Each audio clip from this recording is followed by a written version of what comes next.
Welcome back to Explaining Everything, the channel where we break down the mysteries of everyday life so you can be just a little bit smarter than your friends. Today's question comes from one of our viewers, Jake P99. Thanks for the suggestion, Jake. You asked, how can you tell if someone is lying? Great question, because let's be real, we've all been lied to. Whether it's a friend saying, "I'm on my way," when they're still in the shower, or a coworker claiming, "I totally read your email," when they definitely did not.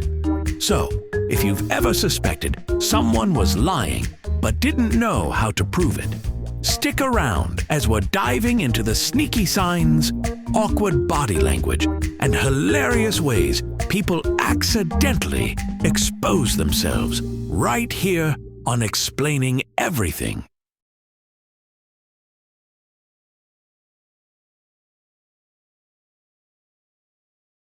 One of the oldest myths about lying is that liars avoid eye contact. While this might be true for some people, it's definitely not a universal rule. Some liars overcompensate and stare way too much, like they read somewhere that maintaining eye contact reach honesty, and decided to take it to an extreme. So if someone is darting their eyes around like they're planning an escape, or staring at you so intensely it feels like they're trying to read your mind, something is off. Natural eye contact is relaxed and effortless. Liars? Not so much. Ever asked someone a simple question and received a response that could double as a TED Talk? That's a classic sign of a guilty conscience. If you ask, "Did you eat my fries?" and instead of just saying no, they launch into a full monologue about how they respect personal property, how they've never stolen a fry in their life, and how they were actually full from a very large lunch. Yeah, they ate your fries. People over-explain when they lie because they think more details make their story more believable. In reality, it just makes them look like they're trying way too hard. When someone is lying, their body often betrays them. Their hands don't seem to know what to do. They might drum their fingers on the table, tap their foot nervously, or scratch their nose like they just developed a mysterious itch. Touching the face is another big giveaway. Studies suggest that when people lie, they tend to touch their mouth, nose, or ears more often. It's almost like their body is trying to physically block the words coming out of their mouth. A person telling the truth usually responds naturally and effortlessly. But a liar? They might take a little too long to answer, especially if they weren't expecting the question. If you ask, "Where were you last night?" and there's a sudden loading screen in their brain before they reply, they're probably making something up on the spot.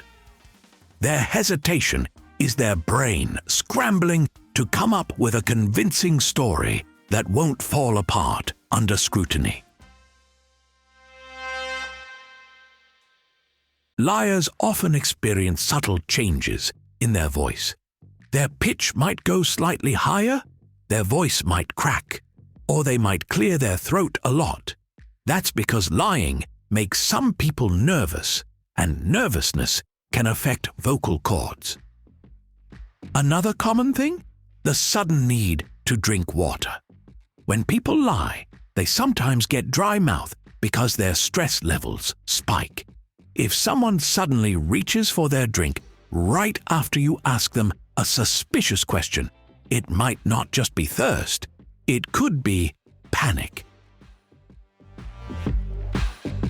Mirroring is something we all do subconsciously when we're comfortable with someone. If you lean forward, your friend might do the same without realizing it. Liars try to use this tactic too, but often they do it weirdly or too deliberately. If you scratch your head and they immediately do the same, or you cross your arms and they mirror you like they're in a synchronized dance, they might be overcompensating in an attempt to seem more natural. Ironically, it has the opposite effect. Liars tend to get defensive when questioned. Instead of calmly denying something, they might suddenly flip the script and act offended. If you ask, "Did you take my charger?" and their response is something like, "Wow, really? You think I would steal your charger? Unbelievable. I'm actually kind of hurt right now." They're trying to make you feel guilty, so you'll drop it. Truthful people might be annoyed if accused unfairly, but they don't go full soap opera meltdown over a simple question. Liars tend to fall into two camps: the ones who give away too much detail, and the ones who give almost none at all. If someone says, "I was at my friend Joe's house from 7:03 to 10:42 p.m., sitting on his green couch, drinking a Pepsi, while his cat meowed exactly 7 times," they're likely making it up. Real memories don't usually come with that level of unnecessary detail. On the flip side, if you ask someone what they were doing and they just say, "I was out," with no further explanation, that's also suspicious. A truthful person naturally includes reasonable details without overthinking it. So, now that you have all these top-tier lie-detecting skills, go forth and use your powers wisely. But remember, sometimes people are just nervous, socially awkward, or bad storytellers. So, don't go accusing your grandma of lying just because she fidgeted while explaining where she put your socks. Also, if you recognize yourself doing some of these things, yeah, you might be a little liar too. No judgment. Just don't eat my fries and tell me you didn't.